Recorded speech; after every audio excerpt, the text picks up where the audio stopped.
देखिए इसको हम इससे डिवाइड करवा देंगे तो 7 पंजे होता है 35, 2 और 22 ऐसे का ऐसे ही, 2 मल्टीप्लाई बाय 22 ऐसे का ऐसे ही, मल्टीप्लाई बाय, देखो ये 35 नहीं है, ये 3.5 है, तो आंसर तो आपका 5 आएगा, लेकिन पॉइंट के बाद एक संख्या है ना, तो एक संख्या से पहले पॉइंट लगा दो बस, 0.5।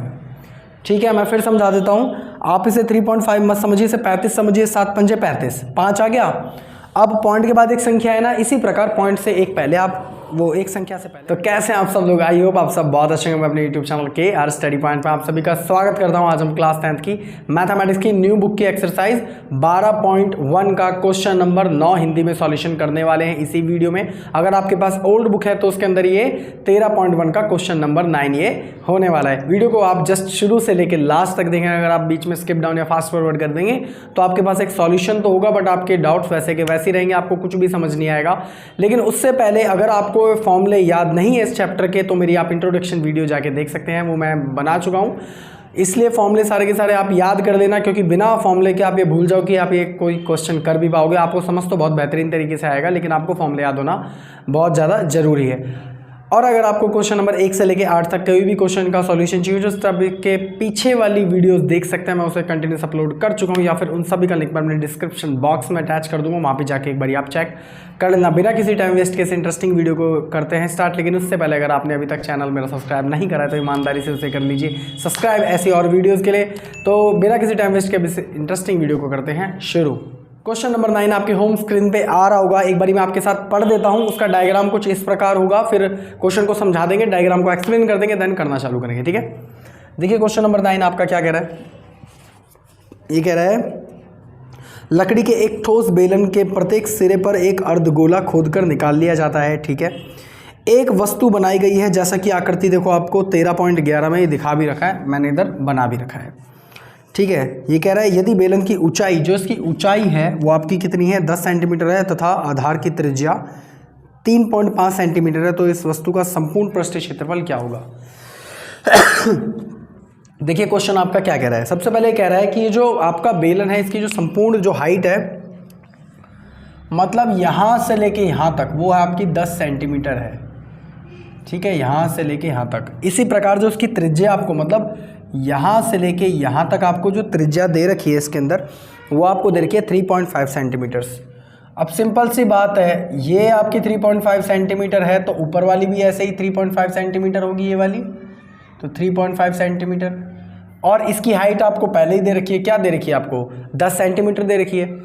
अब आप क्वेश्चन को जरा बारीकी से समझिए। ये जो एक बेलन है, इसके अंदर आपको 2 अर्धगोले खोदकर इसमें निकाले गए हैं, तो इसका मतलब क्या है, यहाँ पे एक अर्धगोला अटैच है जो ये दिखाई भी दे रहा है, और एक यहाँ पे एक अर्धगोला अटैच है। तो यहाँ पर 2 अर्धगोले हैं ना। एक एग्जांपल के थ्रू मैं आपको समझाता हूँ। जस्ट सपोज ये एक बेलन है, ठीक है, ये एक बेलन है, इसमें से यहाँ की तरफ एक अर्धगोला निकाल दिया गया है, तो यहाँ पर देखो छेद हो गया है ना, एक सेम टू सेम यहाँ पर भी एक अर्धगोला निकाल दिया गया है। तो उसका पृष्ठीय क्षेत्रफल हम कैसे निकालेंगे, सबसे पहले बेलन का पृष्ठीय क्षेत्रफल और ये 2 अर्धगोलों का क्षेत्रफल, राइट, ऐड कर देंगे, तो बिल्कुल सिंपल क्वेश्चन है। तो देखिए आपको उससे पहले लेकिन फॉर्मूले सारे के सारे याद होने चाहिए। मैं जैसे कि मैंने शुरुआत में बोला कि आपने अगर अभी तक इंट्रोडक्शन वीडियो नहीं देखी है मेरी, जिसके अंदर मैंने फॉर्मूले को बहुत अच्छे से एक्सप्लेन कर रखा है, तो आपको बहुत ज़्यादा प्रॉब्लम होने वाली है। तो अब हम क्वेश्चन स्टार्ट करते हैं। देखिए इस क्वेश्चन को किस तरीके से किया जाएगा। जो भी आपको चीज़ें दे रखी हैं उसको हम दिया है करके लिख देंगे इधर। तो यहाँ पर सबसे पहले मैं लिखूँगा दिया है। देखिए यहाँ पे आपको त्रिज्या दे रखी है, किसकी, बेलन की या अर्धगोले की, एक ही बात है। क्यों, क्योंकि जितना मोटा आपका अर्धगोला है उतना ही मोटा आपका बेलन भी होगा, सेम टू सेम बात है। तो यहाँ पे त्रिज्या दोनों की एक ही है, तो हम एक साथ ही लिख देते हैं त्रिज्या। तो त्रिज्या, इंग्लिश वाले बच्चे लिखेंगे रेडियस आर, वो आपको कितनी दे रखी है, 3.5 सेंटीमीटर दे रखी है। ऐसे ही आपको किसकी, बेलन की ऊंचाई दे रखी है, कितनी दे रखी है, 10 सेंटीमीटर दे रखी है। तो इधर मैं लिख देता हूं बेलन की ऊंचाई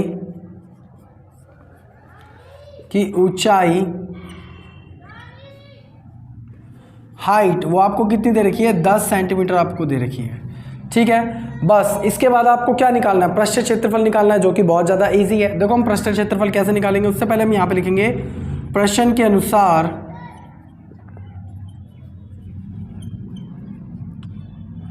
अगर आपको इस क्वेश्चन के अंदर एक ठोस बोल रखा है या कोई बर्तन बोल रखा है तो आप देख लेना। देखो इसके अंदर कह रखा है लकड़ी का एक ठोस है, ठीक है, ठोस का पृष्ठीय क्षेत्रफल। तो यहाँ पर मैं लिखूँगा ठोस का पृष्ठीय क्षेत्रफल, ठोस का पृष्ठीय क्षेत्रफल। ये मैंने शॉर्ट फॉर्म में लिख दिया है, आप पूरी फॉर्म में ही लिखना। देखो पृष्ठीय क्षेत्रफल आपको किसका निकालना है, सबसे पहले बेलन का पृष्ठीय क्षेत्रफल निकालना है, और एक यहाँ पे अर्धगोला है और एक यहाँ पे अर्धगोला है, जैसा कि आपको एक क्वेश्चन में दिख भी रहा है, ठीक है। तो दो अर्धगोले का क्षेत्रफल पृष्ठीय क्षेत्रफल निकालना है। तो सबसे पहले बेलन का पृष्ठीय क्षेत्रफल प्लस का दो अर्धगोलों का पृष्ठीय क्षेत्रफल, दो अर्धगोले का पृष्ठीय क्षेत्रफल,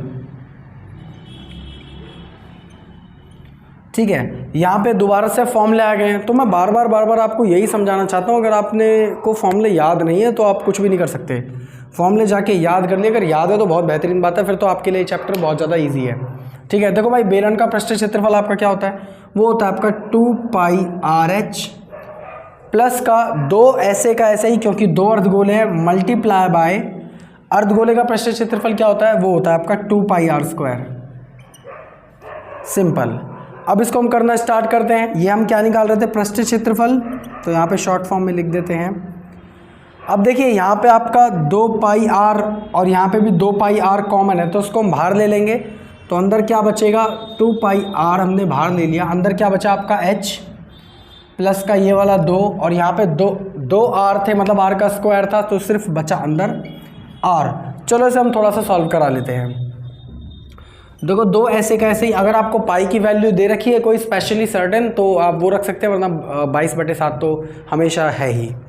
तो पाई की जगह आ जाएगा आपका 22/7 मल्टीप्लाई बाय r। त्रिज्या आपको कितनी दे रखी है, 3.5। अब इसे हम थोड़ा सा और सॉल्व कराते हैं। देखो भाई हाइट आपको कितनी दे रखी है, 10 सेंटीमीटर प्लस का दो ऐसे का ऐसे ही, और r आपको कितनी दे रखी है, 3.5 सेंटीमीटर। इसे हम थोड़ा सा और सॉल्व करा लेते हैं। इस वाली चीज़ को मैं वहाँ पे सॉल्व कराऊंगा।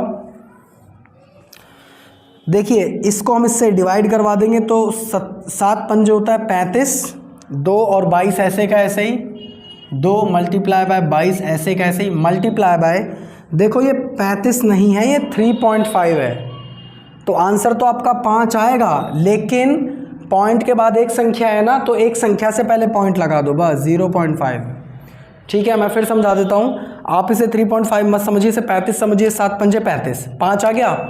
अब पॉइंट के बाद एक संख्या है ना, इसी प्रकार पॉइंट से एक पहले आप वो एक संख्या से पहले पॉइंट लगा दीजिए, सिंपल। ये वाला 10 ऐसे का ऐसा प्लस का 2 की मल्टीप्लाई 3.5 से हो जाएगी, तो ये 7 आएगा, करके देख लेना। इन दोनों की मल्टीप्लाई करेंगे तो आ जाएगा आपका 44, और ये वाला 0.5 में लिखना भूल गया, तो यहाँ पे आप 0.5 भी लिख देना, वो दिमाग से उतर गया। 10 ऐसे का ऐसे ही प्लस का इसकी मल्टीप्लाई ऐसे हो जाएगी, तो आ जाएगा आपका 7, ठीक है। देखो भाई इन दोनों की आप पहले ही दो ऐसे के ऐसे ही, इन दोनों की जब मल्टीप्लाई कराओगे तो मल्टीप्लाई बाय 11 निकल के आएगा, मल्टीप्लाई बाय इन दोनों को प्लस कराओगे तो 17 निकल के आएगा। सबकी मल्टीप्लाई करा लेना, अराउंड आपका ये आएगा 374, तो 374, और ये सारा का सारा किस में चल रहा था, सेंटीमीटर में चल रहा था ना। तो मैंने आपको हमेशा बताया ना कि जो भी आप क्षेत्रफल निकालोगे तो सेंटीमीटर स्क्वायर में आएगा, तो यहाँ पे हम लिखेंगे सेंटीमीटर स्क्वायर। और ये सारा का सारा हम क्या निकाल रहे थे, ठोस का पृष्ठीय क्षेत्रफल। तो ये आपका ठोस का पृष्ठीय क्षेत्रफल आ गया है, इसे हम बॉक्स में बंद कर देंगे, जिससे कि ये थोड़ा सा हाईलाइट हो जाए। इस वीडियो में हम क्वेश्चन नंबर 9 ही सॉल्व करेंगे, आगे क्वेश्चन जो आएंगे 12.2 के, वो नेक्स्ट वाली वीडियो में आएंगे। हो सकता है हम उसके अंदर क्वेश्चन नंबर 1 और 2 ही सॉल्व करें। लास्ट वाली वीडियो में मैं यही क्वेश्चन सॉल्व करने वाला था, बट कैमरे में कोई ना कोई प्रॉब्लम आने लगी थी, तो इस वीडियो को हमने वहीं पे स्टॉप कर दिया था किसी कारणवश, और हम शूट नहीं कर पाए थे। तो फाइनली हम शूट कर चुके हैं। आई होप आपको समझ आ गया होगा। इत्तेफाक से अगर आपको फिर भी कोई डाउट ना समझ आया हो तो जस्ट आप बेझिझक मेरे को कमेंट कर सकते हैं, कमेंट का रिप्लाई मैं जरूर दूंगा। मेरे इंस्टाग्राम आई डी भी शो हो रही होगी, वहाँ पर भी जाके कोई भी चीज़ पूछ सकते हैं, ठीक है। इस वीडियो को भी हम यहीं ख़त्म करते हैं, मिलते हैं किसी और वीडियो में क्वेश्चन करते हुए। और अगर आपको वीडियो से अच्छी लगी तो वीडियो को जरूर कर देना लाइक। अगर आप मेरे चैनल पर पहली बार आए हैं तो चैनल को ईमानदारी से कर देना सब्सक्राइब, ऐसी और वीडियोस के लिए। तो मिलते हैं किसी और वीडियो में क्वेश्चन करते हुए। जब तक के लिए जय हिंद, जय भारत।